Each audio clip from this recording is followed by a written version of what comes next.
Hello' everyone, আপোনালোকৰ সকলোৰে ভাল নিশ্চয়। আজি মোৰ আন এটা ৰেচিপি আপোনালোকৰ ওচৰলৈ লৈ আহিছোঁ। সেইটো হৈছে চকলেট ডোনাট। সৰুৰ পৰা ডাঙৰলৈ সকলোৱে খাই ভাল পায়। বিশেষকৈতো সৰু ল'ৰা ছোৱালীবোৰেতো বিৰাটেই ভাল পায়। বিশেষকৈ ময়ো বিৰাট ভাল পাওঁ খাই।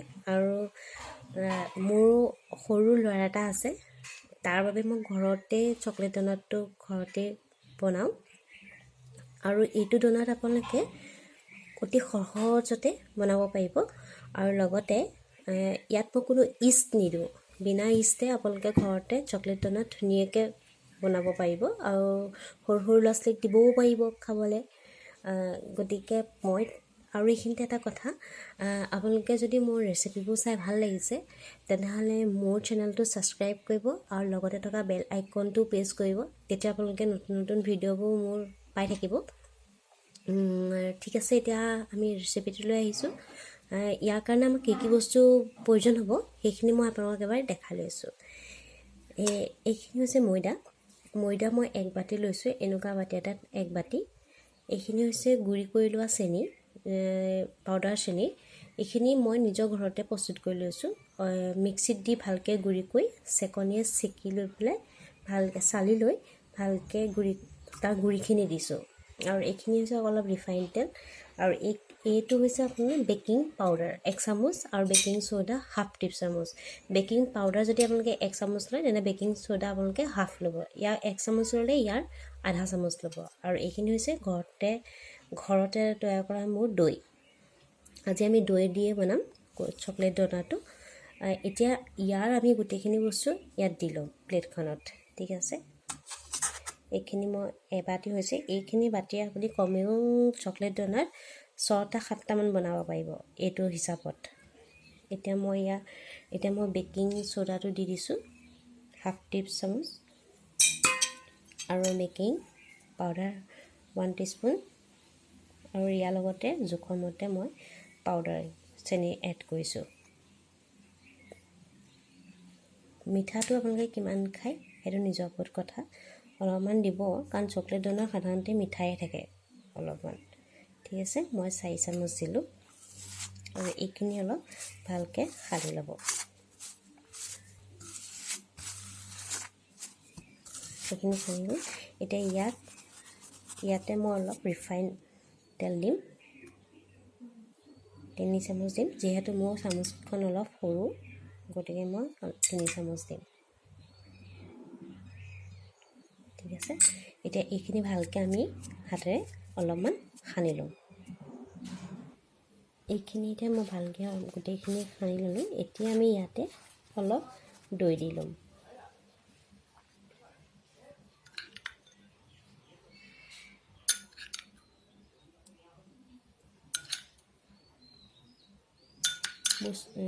দৈটো অলপ চিপচিপীয়া টাইপৰ হ'ব লাগে, তেতিয়াহে বস্তুটো খাবলৈ অলপ ভাল হয়। ক্ৰাঞ্চি টাইপৰ অলপ খাবলৈ বেছি স্মুথ হৈ যায় ভিতৰটো।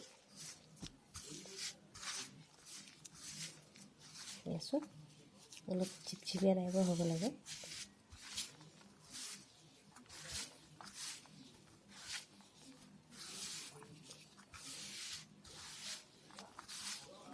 গোটেইখিনি ভালকৈ অলপ সানি ল'ব।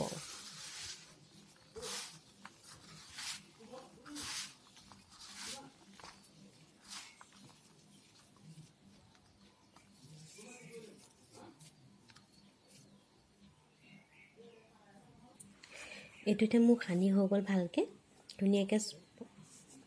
ভালকৈ মুঠি ল'ব। মুঠি ল'লে আপোনালোকে এনেকুৱা হৈ যাব, আটা টাইপৰ নিচিনা অলপ। অকণো হাততো নালাগে। যদি আপোনালোকৰ অকণমান হাতত লগা নিচিনা অনুভৱ হয় তেনে অকণমান ৰিফাইন অকণ সানি ল'ব। হাতটোত সানি ল'লে তেতিয়া দৈটোৰ লগত আপোনাৰ হাতটো লাগি নাহে। বছ এনেকৈ সানি পেলাই 1 ঘণ্টা বা 1.5 ঘণ্টাৰ কাৰণে দৈটো অলপ ৰেষ্ট কৰিব দিব। ৰুম টেম্পাৰেচাৰত দিব। ফ্ৰিজত থ'ব দৰকাৰ নাই। মাত্ৰ আপোনালোকৰ যিটো বাহিৰতে যেনেকৈ থয় সুবিধা হয় তেনেকৈ আপোনালোকে থ'ব পাৰিব। মই এতিয়া এনেকৈ চিচাৰৰ বাতি এটা লৈ লৈছোঁ।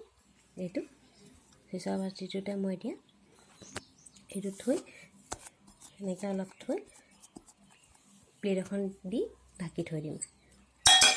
এনেকৈ ঢাকি থৈ দিম খুব বেছি আপোনাৰ 1 ঘণ্টা 1.5 ঘণ্টাৰ কাৰণে। যদি আপোনালোকে অলপ দেৰি কাৰণেও থ'ব পাৰিব, কোনো দিগদাৰ নাই। যিমানেই ভালকৈ হেৰি কৰিব সিমানেই বস্তুটো ফুলিব। মই খুব বেছি আপোনাৰ 2 ঘণ্টা বা 1.5 ঘণ্টাৰ কাৰণে মই থৈ দিম। চ' মোৰ এতিয়া ডোটো থৈ দিয়া 2 ঘণ্টা হৈ গ'ল। এতিয়া এইটোৰ পৰা উলিয়াই অলপ হাতেৰে মোহাৰি ল'ব।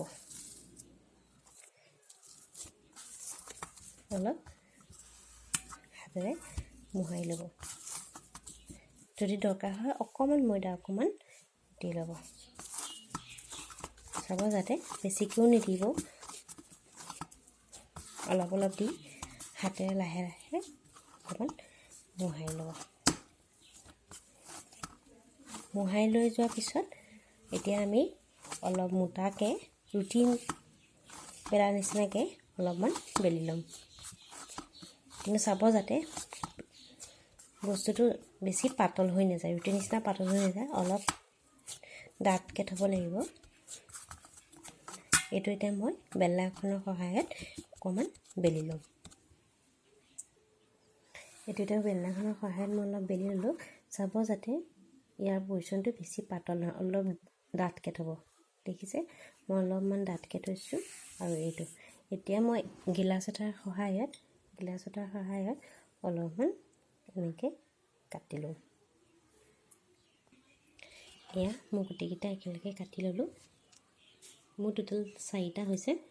এতিয়া আপোনালোকে এনেকুৱা চচৰ খাপৰখনৰ সহায়ত ইয়াৰ মাছটো কাটি ল'ব। মই এইটো সহায়ত এটা মাছটো গোটেইকেইটা 4টা একেলগে কাটি ল'ম।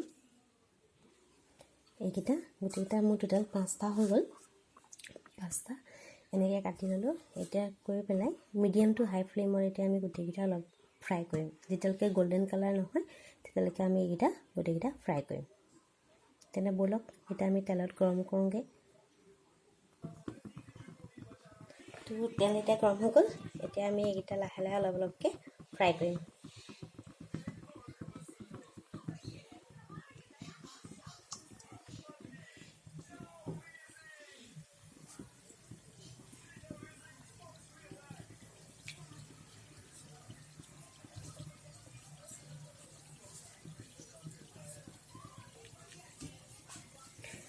যেতিয়ালৈকে গল্ডেন কালাৰ নহয় তেতিয়ালৈকে অলপ অলপকৈ ফ্ৰাই কৰি থাকিব।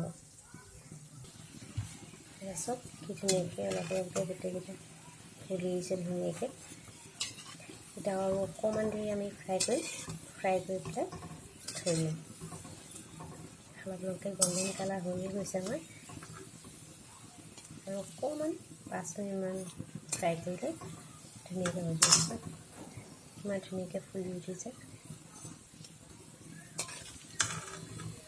এতিয়া মই এইকেইটা প্লেট এখনত উলিয়াই থওঁ।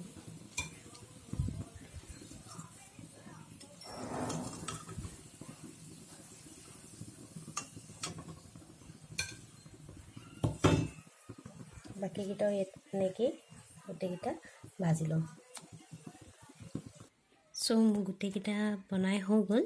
এয়া চাওক, ঘৰতে যেতিয়া ইমান ধুনীয়াকৈ বনাই খাব পাৰিব তো বজাৰৰ পৰানো কিহৰ কাৰণে আনি খাব কওকচোন। আৰু সৰু সৰু ল'ৰা ছোৱালীক আপোনালোকে ঘৰতেই বনাই খুৱাব পাৰিব। বিশেষকৈ এইটোত কোনো ইষ্ট দিয়া নাই, গতিকে মই অকল দৈ দিয়ে বনাইছোঁ। গতিকে ধুনীয়াকৈ ল'ৰা ছোৱালীক খুৱাব পাৰিব ভালকৈ, হেল্ডি। কাৰণ যিহেতু ঘৰত বনোৱা বস্তু আমাৰ হেল্ডিয়ে হ'ব। আৰু এতিয়া মই ইয়াত চকলেট অলপমান গলাই লৈছোঁ। গলাই লৈ ইয়াত এতিয়া এইখিনি চকলেটখিনি অকণমান সানি তাৰ লগত ইয়াত চুগাৰ বলখিনি আৰু অলপ চেনি গুড়ি তাৰ ওপৰত দি দিম। ঠিক আছে, এতিয়া আমি চাওঁচোন আহক। চাওকচোন ইমান ধুনীয়াকৈ ফুলিছে আমাৰ ড'নাটকেইটা। ভিতৰ পঞ্চি হৈছে, খাবলৈও ভাল হৈছে, ক্ৰাঞ্চি ধুনীয়াকৈ। এতিয়া মই ইয়াত চকলেট অলপ ডিপ কৰিম। চাব যাতে গোটেই ছাইডটোতে ভালকৈ চকলেটটো লেয়াৰটো বহে।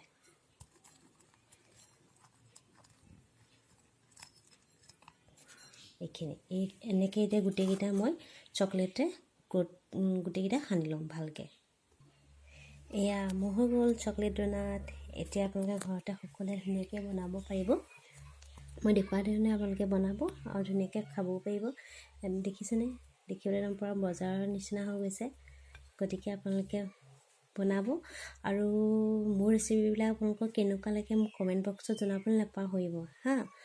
আৰু যদি মোৰ আপোনালোকৰ ৰেচিপিবিলাক ভাল লাগিছে তেনেহ'লে মোৰ চেনেলটো আপোনালোকে ছাবস্ক্ৰাইব কৰিব আৰু লগতে বেল আইকনটো টিপিব। তেতিয়া আপোনালোকে নতুন নতুন ৰেচিপিসমূহ পাই থাকিব। তো মোক জনাবলৈ নাপাহৰিব কেনেকুৱা পালে মোৰ ৰেচিপিবিলাক। তো আজিলৈ আহিছোঁ, বাই বাই।